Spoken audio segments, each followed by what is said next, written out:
Please, order in the hall. Please, order in the hall.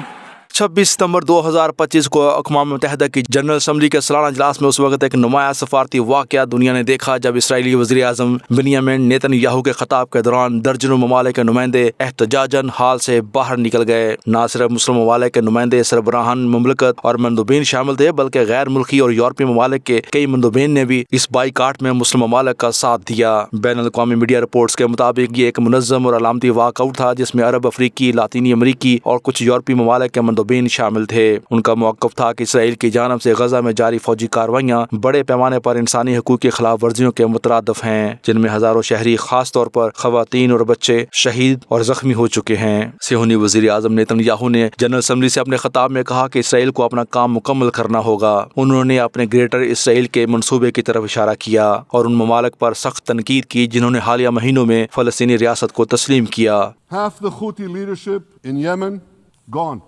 Yahya Sinwar in Gaza, gone. Hassan Nasrallah in Lebanon, gone. The Assad regime in Syria, gone. Those militias in Iraq, well, they're still deterred. And their leaders, if they attack Israel, will also be gone. And for Iran's top military commanders and its top atomic bomb scientists, will also be gone. Netanyahu का कहना था कि दहशत गर्दी के खिलाफ जंग में इसराइल तनहा नहीं है और उन्होंने ईरान पर भी इल्जाम लगाया कि वो मशरिक़ वुस्ता में अदम इस्तेहकाम फैलाने में किरदार अदा कर रहा है। खिताब के दौरान नेतन्याहू ने एक नक्शा और QR कोड भी दिखाया जिसके जरिए इसराइली मौक़िफ़ को उजागर करने की कोशिश की।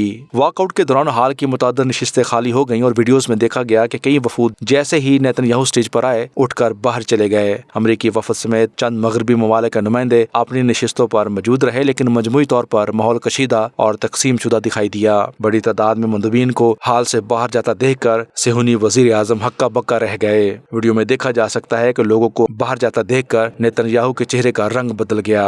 वाक़े के बाद सोशल मीडिया पर इसके मनाज़र तेजी से वायरल हो रहे हैं। तमाम बैनुल अक़वामी फैक्ट चेकर्स ने वाज़ेह किया है कि कुछ वायरल वीडियोस दरअसल 2024 के इजलास की थी, इसलिए हक़ाइक़ और मनाज़र में फ़र्क रखा जाए। ये वाक़ई एक ऐसे वक्त पेश आया जब गजा में इसराइली कार्रवाइयों के खिलाफ आलमी सतह पर तनकीद बढ़ रही है और कई ममालिक ने फ़लस्तीनी रियासत को तस्लीम करने के ऐलानात किए हैं। अक़वाम मुत्तहिदा के हालिया इजलास में भी बेशतर रहनुमाओं ने फ़लस्तीन में इंसानी अलमियत पर तशवीश ज़ाहिर की है। नेतन्याहू के खिताब के दौरान होने वाला ये बड़े पैमाने पर एहतजाज न सिर्फ इसराइल के लिए सफारती दबाव का इशारा है, बल्कि इस बात की अलामत भी है कि आलमी बरादरी अब गजा के बहरान पर मजीद खामोश नहीं रहना चाहती।